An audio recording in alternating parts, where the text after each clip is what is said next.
आप कभी पूजा में बैठते हैं, भगवान का भजन अर्चना आराधना करते हैं, तो फिर आप खुश हो जाइए, क्योंकि आज के वीडियो के आरंभ में ही भगवान स्वयं कह रहे हैं कि मेरा भक्त यदि भी किसी भी कारण से मेरा भजन करता है, मुझे भजता है, तो वो मुझे अति प्रिय है। चाहे वो धन के लोभ से मुझे भजता हो, चाहे वो मुसीबत के समय मुझे भजता हो, अथवा जिज्ञासा बस मेरा भजन करता हो, या फिर वो मुझे जानकर प्रेम बस मुझे भजता है, मेरा भजन करता है। चारों कारणों से यदि कारण कोई भी है, वो मुझे भजता है, तो फिर वो मुझे अत्यंत प्रिय है। चतुर्विद्या भजंतो मां जना सुकृतिनो अर्जुन आर्तो जिज्ञासुरार्थी ज्ञानी च भर्तर्षभ। 4 प्रकार के भक्त हैं संसार में ईश्वर के। यहां देवताओं के भक्तों की बात नहीं हो रही है, ईश्वर के भक्त हैं। और उनमें जो पहले हैं वो हैं आर्त, परेशानी में, दिक्कतों में, मुसीबतों में परमात्मा को याद करते हैं। कोई परेशानी आ जाती है, बीमार हो जाता है घर में, और किसी भी तरह की परेशानी हो, जब परमात्मा को याद करते हैं, देवी देवताओं को नहीं, परमात्मा को याद करते हैं, तो ऐसे भक्तों को कहा जाता है आर्त। दूसरे होते हैं अर्थार्थी, जो माया के लिए, धन के लिए परमात्मा को याद करते हैं। दुकान पर जाते हैं, अपनी फैक्ट्री में जाते हैं, या किसी और काम पर जाते हैं, तो जाने से पहले भगवान को याद करते हैं। कहते हैं हे प्रभु, आप हमें पर्याप्त मात्रा में धन दीजिए, और वो प्रभु से मांगते हैं, देवताओं से नहीं मांगते। ऐसे भक्तों को कहा जाता है अर्थार्थी।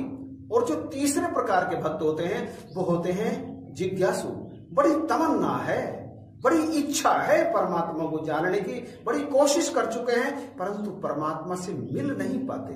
लेकिन अंदर एक आग होती है, अंदर एक ललक होती है परमात्मा से मिलने की, और परमात्मा से मिलने के लिए वो दिन रात लगे रहते हैं कोशिशों में।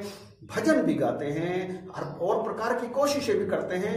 अर्थात जिज्ञासा है, कामना है, इच्छा है परमात्मा से मिलने की। तो ऐसे भक्तों को कहा जाता है जिज्ञासु।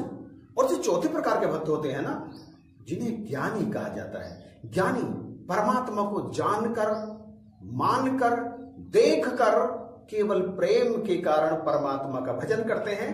इनके मन में कोई और कामना नहीं होती। मुसीबत में परमात्मा को याद करना, धन की इच्छा से परमात्मा को याद करना, या किसी और कारण से परमात्मा को याद करना इनके स्वभाव में शामिल नहीं होता। ये तो केवल परमात्मा के प्रेम के कारण परमात्मा का भजन करते हैं। ऐसे भक्तों को कहते हैं ज्ञानी। राम भगत जग 4 प्रकारा, सुकृति 4 अनघ उदारा। ये चारों ही प्रकार के भक्त राम के परम भक्त हैं। चारों ही पुण्य आत्मा, चारों ही पाप रहित, और चारों ही परमात्मा से असीम प्रेम करने वाले होते हैं। और ऐसे भक्त एक दिन में नहीं बनते, जन्म जन्मांतरों तक शुभाशुभ कर्म करते हुए, मतलब जन्म जन्मांतरों तक शुभाशुभ कर्म करते हुए जिनका स्वभाव ही उदार बन जाता है, शुभ बन जाता है, वो पाप रहित पुण्यात्मा हो जाते हैं, तब कहीं जाकर बनते हैं ये चारों प्रकार के भक्त। और भगवान कहते हैं कि इन चारों प्रकार के भक्तों में जो ज्ञानी भक्त है ना, जो मुझे तत्व से जानकर मेरा भजन करता है प्रेम के कारण, वो मुझे विशेष रूप से प्रिय है। यद्यपि पहले 3 भी प्रिय हैं, लेकिन भगवान का विशेष प्रेम किन में है? ज्ञानी भक्त में। भगवान स्वयं इस बात को कहते हैं, चाहू चतुर कहूं नाम आधारा, ज्ञानी प्रभु ही विशेष प्यारा। तेषाम ज्ञानी नित्य युक्त एक भक्तिर विशिष्यते, प्रियो ही ज्ञानिनो अत्यर्थ महम सहचे मम प्रिय है।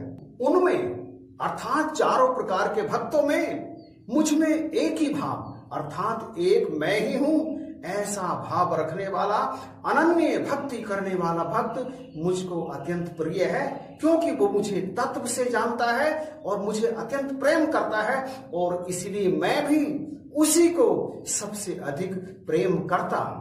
परम वंदनीय श्रीमद् भागवत गीता के 7वें अध्याय के 19वें श्लोक में भगवान श्री कृष्ण कहते हैं कि बहुत से जन्मों के अंतिम जन्म में, अर्थात इस जन्म में जो ज्ञानी भक्त मुझे तत्व से जानकर मेरी वंदना करता है, मेरा भजन करता है, कि वासुदेव के अतिरिक्त और कुछ है ही नहीं। एको ब्रह्म दूसरो नास्ति।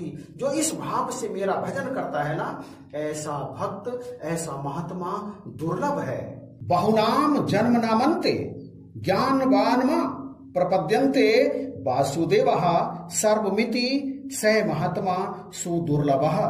बहुत से जन्मों के अंत के जन्म में, यहां ये लाइन समझिए, बहुत से जन्मों के अंत के जन्म में दास नरेश चौहानकारी, और आप देख रहे हैं YouTube चैनल यही है सच। यद्यपि संसार का बड़े से बड़ा विद्वान, बहुत अधिक पढ़ा लिखा तत्वज्ञानी ऋषि भी भगवान के शब्दों का अर्थ ना निकाल सकता है, ना ही समझ पाता है, परंतु फिर भी हम जैसे मंदबुद्धि व्यक्ति इनके शब्दों के अर्थों को अपने हिसाब से डिफाइन करने का प्रयास करते हैं। यहां पर जो लाइन कही गई है कि बहुत से जन्मों के अंतिम जन्म में, अर्थात ये जो जन्म है ये अंतिम जन्म है तत्वज्ञानी का। क्योंकि जो ज्ञानी पुरुष होता है ना, जो परमात्मा को तत्व से जानकर, क्योंकि तत्वज्ञानी फिर जन्म नहीं लेता।